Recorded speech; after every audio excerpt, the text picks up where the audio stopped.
The BRICS countries have met on the margins of the UN Habitat Assembly in Nairobi, Kenya. And today, Cabinet will discuss the options available on how to handle the arrest warrant issued by the International Criminal Court for Russian President Vladimir Putin. For more on this and the UN Habitat Assembly, we are joined by Sophie Mokoena from Kenya. Sophie, lovely to see you. Talk to us about what's on the agenda of what was on the agenda of the BRICS meeting.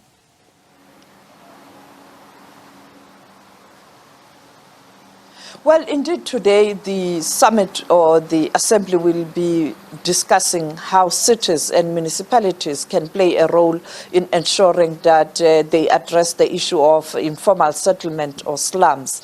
You know that local government has got land, and therefore they can make land available where national government or provincial governments or the central government in other countries can be able to provide shelter for poor people, but also for the middle class as well. As you know that we have what we call the missing middle, and they cannot afford sometimes to buy houses, but if government is able to assist, then government must do just that. And therefore, we expect the summit to look at that. But yesterday, what was interesting was that on the margins of this Habitat Assembly, there was a meeting of the BRICS countries, South Africa, Russia, India, Brazil, and including China, chaired by China and handing over to South Africa, where they were talking about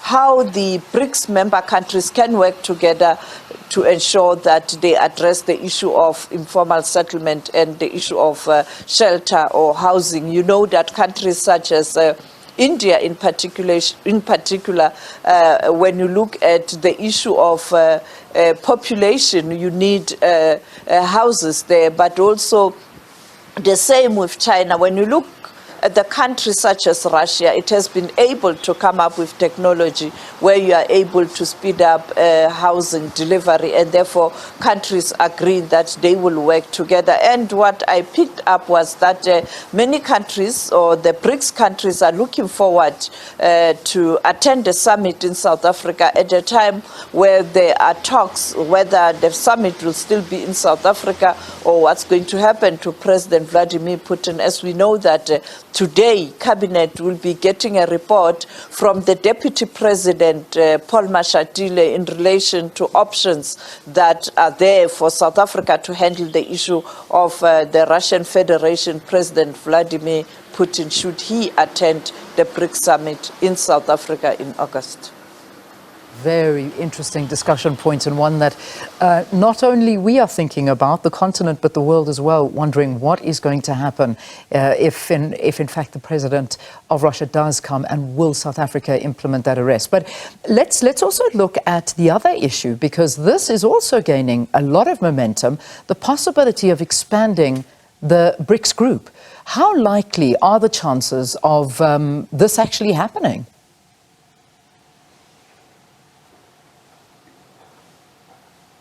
Yes, there's an understanding amongst member countries that there's a need to have other countries on board. But the sense I get is that you are not looking at dismantling the current formation of BRICS, but you will have what you call BRICS Plus. In other words, those countries that are interested in joining BRICS. But when you look at the agency, financial agencies such as the Development Bank or the BRICS Bank, countries are allowed to join the BRICS Bank. We know that Saudi Arabia is working on that, Egypt is working on that, and many other countries to capacitate the Development Bank, and therefore you will create another vehicle in terms of ensuring that you have access to funding and resources where you are able to deal with issues related to development, particularly for member states and those countries who are likely to be part of the plus or the interest groups that are likely to cooperate with the BRICS. So they did discuss the issue And also they pointed out that in August in South Africa during the BRICS summit, all these meetings on the margins of BRICS, almost like your contact groups, you'll have such engagement. As you know that President Ramaphosa has also invited other heads of states from other regions, particularly from the African continent, to be part of the discussions on the margins of the big summit of heads of state and government of member countries of BRICS. Sophie, before I let you go, just one more thing. The Cabinet obviously expected to be discussing the BRICS summit in August today. Any word from officials on what is actually expected from this particular meeting?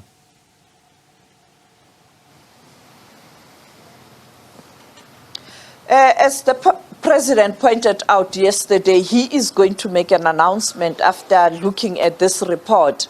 But the sense I get is that South Africa is clear. The summit is going to happen. It will happen in South Africa in August. But the question is, how do you deal with the issue of President Vladimir Putin? And also, when I spoke to Minister of Human Settlement, Mamuluko Kubai, pointed out that she will be getting a report from the Minister of Minerals and Energy, Gwede Mantashe, who's acting in her capacity or in her position as she is out of the country.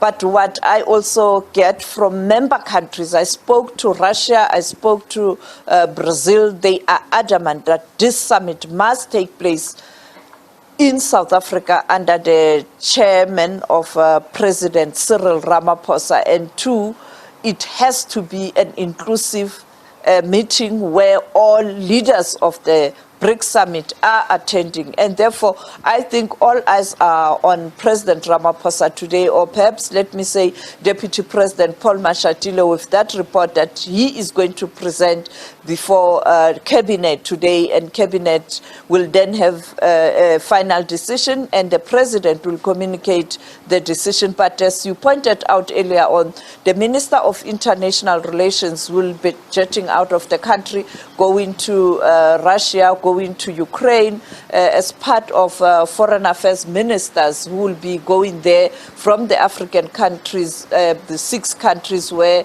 heads of state will be joining President Ramaphosa as part of engagement with Russia and Ukraine. And I think even that meeting will give an indication in terms of what's going to happen to the summit. We are hoping that the minister will share some information next week when she is in Russia, and also when she has visited Ukraine as part of the preparation for the visit of the 6 African heads of state who will be going to Russia and also to Ukraine to engage the 2 leaders with the aim of ensuring that they do engage in talks with the aim of ending this war that has affected the world.